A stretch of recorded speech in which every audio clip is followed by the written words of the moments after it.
आगे का समझते हैं। अब हमने पहला केस लिया है जहां पर शेयर किस पे इशू हुए थे ओरिजिनली, प्रीमियम पे। ओरिजिनली प्रीमियम पे का मतलब है कि एक तो होता है फोर फीचर होने के बाद शेयर इशू होना, उसको हम टर्मिनोलॉजी बोलते हैं बेटा री इशू होना।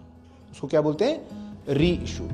ओरिजिनली इशू यानी शेयर फोर फीचर होने से पहले, जब पहले सबसे पहले इशू हुआ था तब वो कितने का इशू हुआ था? प्रीमियम पे इशू हुआ था साहब। अब अगर share originally issued at premium है तो उसके दो केसेस हैं, फोर फीचर से पहले प्रीमियम आ चुका है या फोर फीचर से पहले प्रीमियम नहीं आया है। अगर तो प्रीमियम आ चुका होता है तो हम उस प्रीमियम को भूल जाते हैं, उस प्रीमियम को कंसिडर नहीं करते, हम उस प्रीमियम की बात ही नहीं करते। जैसे 10 का शेयर 2 का प्रीमियम है तो हम 10 का ही शेयर मानते हैं, हम 2 रुपए को कंसिडर ही नहीं करते। और अगर प्रीमियम नहीं आता है तो हम नहीं आया हुआ है तो हम शेयर को 10 + 2 12 का ही मान के चलते हैं। ठीक है, मैंने एक छोटा सा एग्जाम्पल यहां पे छोटी सी जगह पे लिखा है आपके लिए। 100 शेयर्स हैं 10 रुपए के, फोरफिट क्यों हुए हैं? यहां पर ये प्रीमियम 2 रुपए पे इशू हुआ है, 10 का शेयर 2 रुपए प्रीमियम पे इशू हुआ है, समझ लेना बेटा इसको। एक केस है जिसमें सिर्फ उसने फर्स्ट एंड फाइनल कॉल 3 रुपए नहीं दी, यानी अलॉटमेंट दे चुका है, और नॉर्मली प्रीमियम अलॉटमेंट पे होता है और इसमें प्रीमियम का कोई मेंशन भी नहीं है, तो यानी वो प्रीमियम दे चुका है। इस केस को नहीं पढ़ते, पहले इसको देख लेते हैं, यहां समझ लेते हैं। यहां समझो 100 का शेयर 10 रुपए में इशू किया था, 2 रुपए प्रीमियम था, और इस आदमी ने 3 रुपए की फर्स्ट एंड फाइनल कॉल नहीं दी है, यानी इसने 7 रुपए शेयर के दे चुका है और 2 रुपए प्रीमियम के भी ये दे चुका है। ठीक है, 12 का शेयर था लेकिन उसमें से 7 और 2 दे चुका है, 9 रुपए दे चुका है, 3 नहीं दिए इसने। प्रीमियम आ चुका है तो प्रीमियम भूल जाएंगे, हम नॉर्मल एंट्री करेंगे, शेयर कैपिटल अकाउंट डेबिट 1000 रुपए, हमने प्रीमियम का जिक्र ही नहीं करना। 100 × 10 1000 रुपए। 2 शेयर फोर फीचर अकाउंट, 7 कैसे आया बेटा? 3 रुपए नहीं आए ना इसके, 10 में से 3 नहीं आए तो कितने आ चुके हैं? जाहिर है 7 रुपए। तो share forfeiture account 700, 2 share first and final call 300। ठीक, कोई जिक्र आया इसमें प्रीमियम का? हमने प्रीमियम जिक्र ही नहीं किया, हमने बात ही नहीं करी प्रीमियम की, because we have forgotten. Second entry, ये शेयर कितने में रीच हो गया? 7 रुपए as fully paid up, FP माने फुल्ली पेड अप। तो हमने एंट्री क्या करी? Bank account debit 700, 2 share capital 1000, balancing figure में 300 आ गया। अब साहब 700 यहां था, 300 उसमें से फोर फीचर यूज हो गया, तो 400 रुपए क्या बच गया? Capital reserve. ठीक है, अब कौन सा केस जहां पर प्रीमियम नहीं आया है?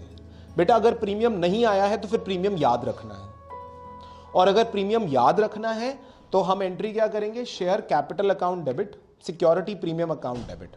बेटा इन नॉर्मल सिनेरियो आप सिक्योरिटी प्रीमियम को क्रेडिट करते हो, नॉर्मल सिनेरियो में आप सिक्योरिटी प्रीमियम को क्रेडिट करते हो because it is generally your gain.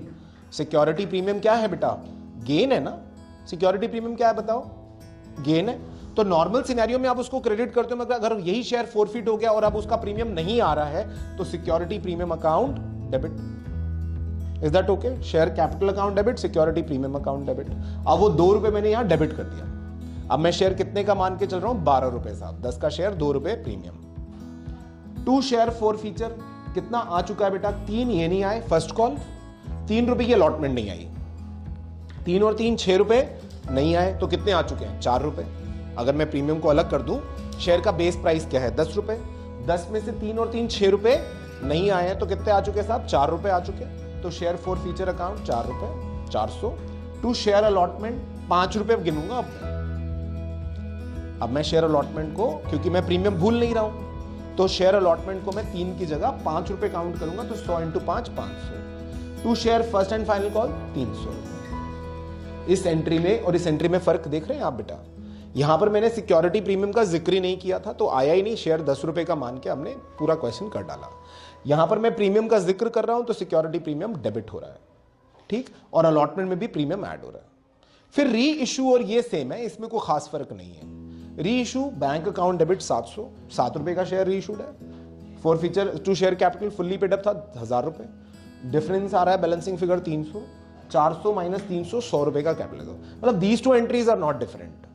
इन दोनों केसेस में सिर्फ फर्स्ट एंट्री का फर्क आएगा। अगर प्रीमियम ऑलरेडी आ चुका है तो उसको आप भूल जाएंगे, आप प्रीमियम की बात नहीं करेंगे, और अगर प्रीमियम नहीं आया है तो आप प्रीमियम का जिक्र करेंगे, आप प्रीमियम को डेबिट करेंगे। Is that okay? कैसे पता चलेगा प्रीमियम नहीं आया? जिस कॉल पे प्रीमियम है, अगर वो कॉल नहीं आई तो प्रीमियम नहीं आया। Is that okay? अब हम बात करते हैं बेटा, इसका एक और केस है जिसका नाम है पार्शल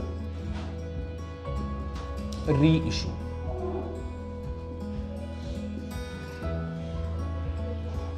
पार्शल री इशू का मेरा मतलब है कि हमने जितने शेयर फोरफिट किए थे उतने री इशू नहीं किए। जैसे 100 शेयर, ये क्वेश्चन में 100 शेयर फोरफिट कर रहे हैं और हमने री इशू कर दिया उसमें से 70।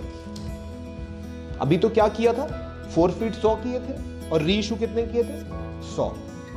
अगर मैं 100 शेयर फोरफिट करके उसमें से 70 री इशू करूं तो उसको मैं कहता हूं पार्शल री इशू। इस केस में अभी तक आपने बेटा कैपिटल रिजर्व कैसे निकाला है, four feature of entry 1 minus four feature of entry 2। लेकिन अब फर्क हो जाएगा, अब कैपिटल रिजर्व होगा एडजस्टेड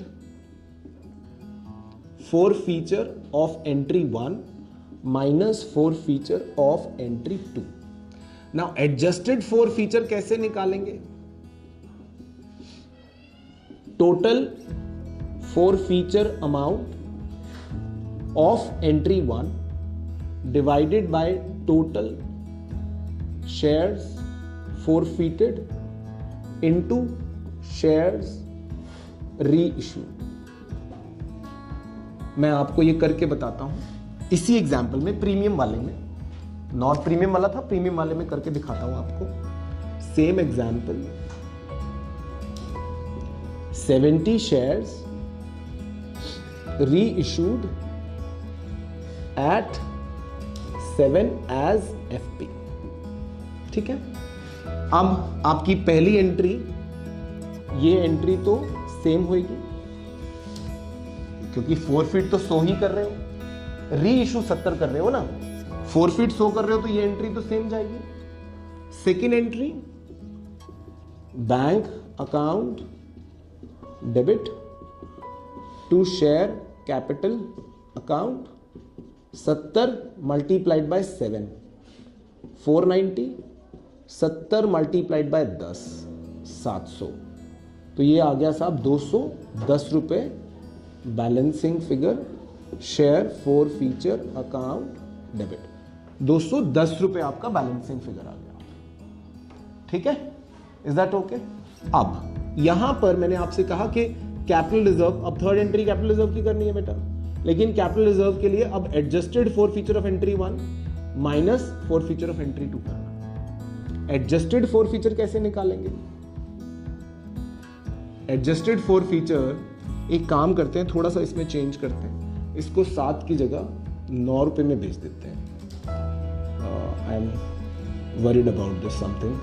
तो 630 और ये रह गया डिफरेंस 70 रुपए। अब एडजस्टेड फोर फीचर कैसे निकालेंगे, total four feature amount of 1, total four feature amount of entry 1 कितना है, 400। क्यों बेटा, 400 divided by shares forfeited, shares आपने कितने फोरफिट किए थे, 100। क्यों बेटा, मल्टीप्लाइड बाय शेयर री इशू, कितने शेयर इशू किए, 70। तो ये हो गया 280 रुपए। अब कैपिटल रिजर्व क्या होगा, adjusted four feature minus four feature of entry 2, सो 210 रुपए आपका कैपिटल रिजर्व आ जाएगा। आपकी एंट्री होगी share forfeiture account debit to capital reserve 210। मैं एक बार दोबारा समझाता हूं ये बात। हमने 100 शेयर्स फोरफिट किए, लेकिन उसको सारे के सारे री इशू नहीं किए, हमने उसमें से कुछ शेयर री इशू करे, तो इसको कहते हैं पार्शियल री इशू।